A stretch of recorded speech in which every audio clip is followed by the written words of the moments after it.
Welcome back. We will be continuing our look at fiction reactions to the Enlightenment and its worldview and its mindset. If you remember last time we met over the screen, we talked about Washington Irving and the Legend of Sleepy Hollow and how it's challenging, the notion that the mind could actually know everything and that there was an objective reality that solves problems for us, perhaps if not only the biggest problems, all problems. Now, these stories that have that ambiguity built in, that subjectivity is what one person is experiencing. Is that in the outside world, or is it in the interior world of the mind and the perception of the outside world? It's a big thing. It's a big question that gets asked and asked again.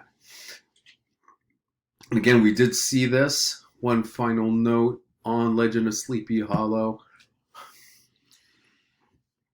Still so popular. I found this in SMBC. Saturday Morning Breakfast Cereal Comics, a great strip that talks about literature, science, politics, love, relationships, sex. Super, super smart. Lots of fun. So here in the picture, you've got who you could, easily, gather is the Headless Horseman. You say, Mom, I can't just cut off anyone's head and wear it. I have to wait for the right one to come along. Oh, that's fine, sweetie. It's just that I'd like to see my own son's face sometime before I die. Oh, you always do this! So, typical, almost iconic, conversation between mother and grown child. And here's the caption underneath. Eventually, the Headless Horseman settled on the head of an overbearing elderly woman. It was odd at first, but it kept his mom quiet. Dead quiet. Ooh. Anyway, it's silly. It's ridiculous. But again, it's just another example of how Washington Irving's stories continue to ripple through our culture, and our fascination with things that cannot be pinned down or determined with any degree of certainty still inspire us. The whole genre of horror is based on that. So let's talk a little bit about what that all means. So we're talking about Romanticism versus the Enlightenment. And now, what I want to make sure that people understand before we start this is that Romanticism tends to come in two very large, dominant flavors or iterations. There's the traditional Romanticism that tends to be very life-affirming, but still really takes the subjective experience, the internal life of the mind and of emotions, to be the dominant and focal point.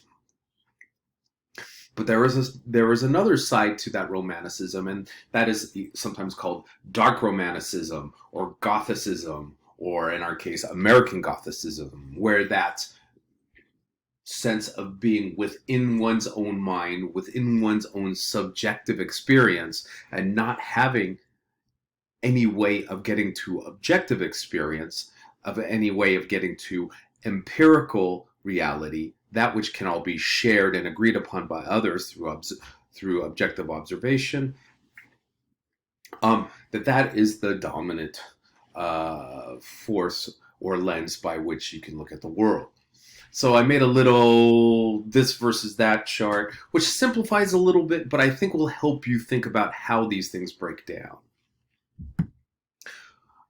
On the Romanticism side, you're going to have emotion being valued, that sense of internal feeling and affect. On the Enlightenment side, they're going to give privilege to reason over that. On the Romanticism side, you will see imagination being the privileged term. That creative spirit that's talked about. And on the Enlightenment side, it's about being intellectually disciplined and rigorous and having critical thinking. If you want to call it reason or logic, that works for me too.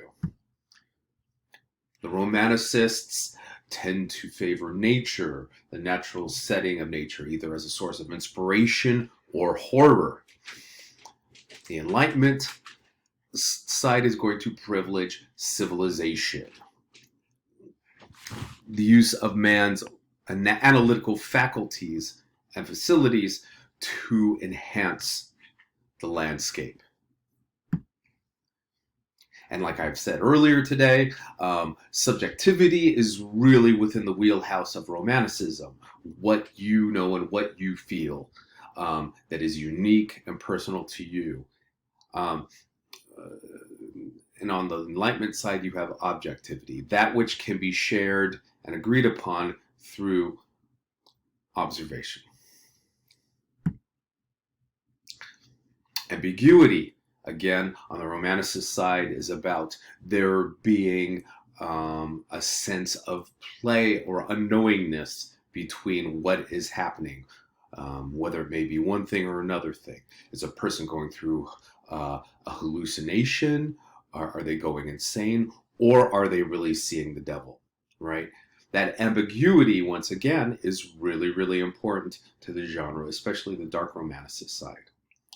But Romanticism, in a lot of ways, is about blurring boundaries, whereas the Enlightenment is about demarcating boundaries,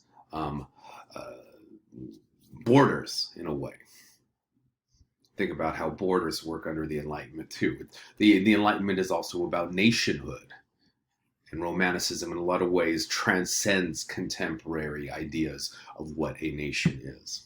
Mystery in the Romanticist side, there's something that is unknowable, and that's either exciting and amazing, or it can be unnerving, creepy, terrifying. Science is the more privileged term on the Enlightenment side. The ancient is something that the Romanticists also value a lot, going back to the oldest incarnations of human thought, those that are outside or partial to what we know and understand now. They somehow contain hidden truths that have been lost to us.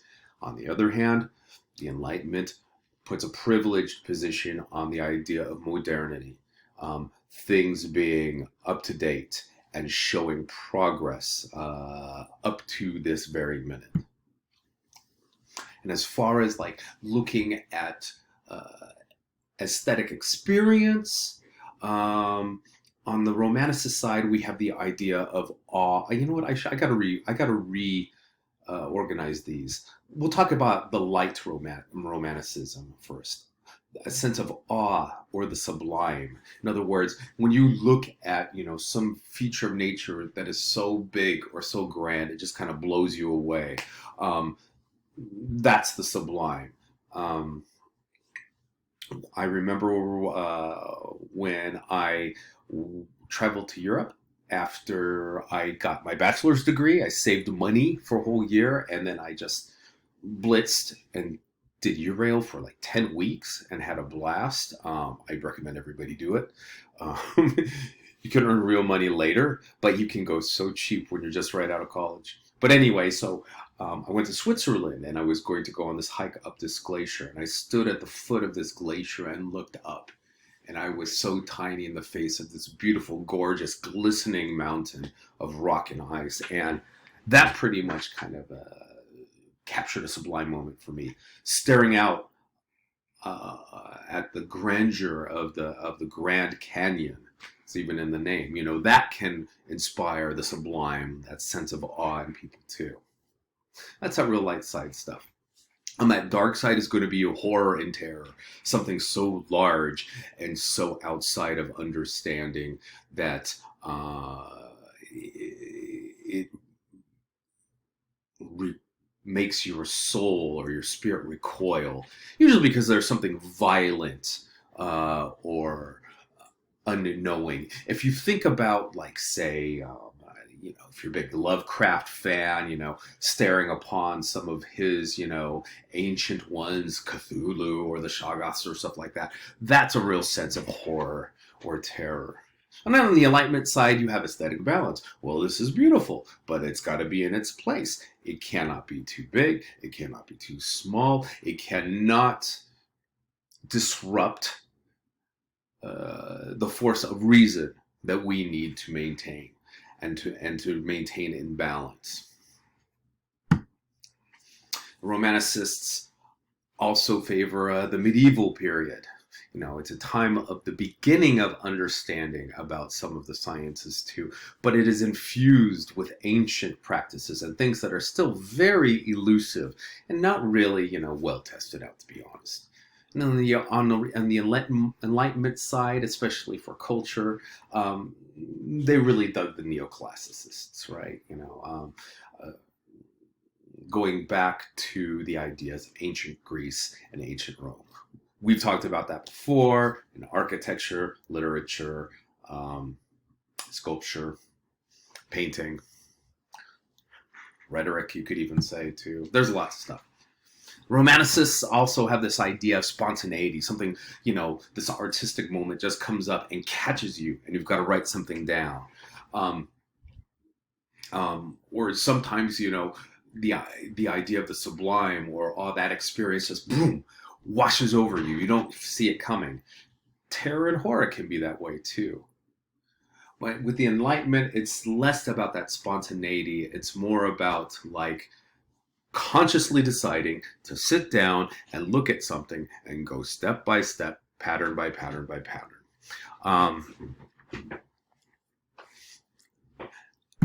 After that, if we wanted to talk about different parts of the mind, the Romanticist side is going to privilege the id, that place of unknown knowledge, where all our, dangerous ideas or inappropriate notions or conflicted feelings reside, that the rawness of human thinking and feeling. And on the Enlightenment side, you've got the ego, the one that presents outward, the part of the mind that communicates, tries to acknowledge others and to cooperate and to follow a lot of the norms and expectations of those around them in order to reach goals. And you know what? I put this one into the unconscious. We can just call the id for our intentions. We don't need to go too far down the Freud hole. And the conscious being the ego once again. Romanticism tends to favor the rural, the idea of living in or with the land, and having that natural abundance or that natural creepiness all around. The Enlightenment, on the other side, is more centered in dense populations, or at least tends to privilege that, the idea of people living in closer proximity, using the tools of science in order to create ever more complicated systems of living and transportation and communication and so forth. And finally, if we talk about kinds of heroes, on one side, on the Romanticist side, you're going to have the Byronic hero. Lord Byron, second generation romantic poet in 19th century England, kind of typified this figure through his life. He performed that idea of being a hero. He was a bit of a loner. People didn't understand him. He was also a bit of a gad.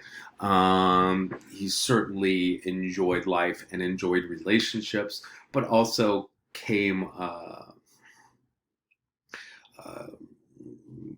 was often misunderstood as an artist. He was a bit of a rule breaker. He also had a club foot too. And part of being a Byronic hero or a Romanticist hero is having some kind of flaw sometimes as well.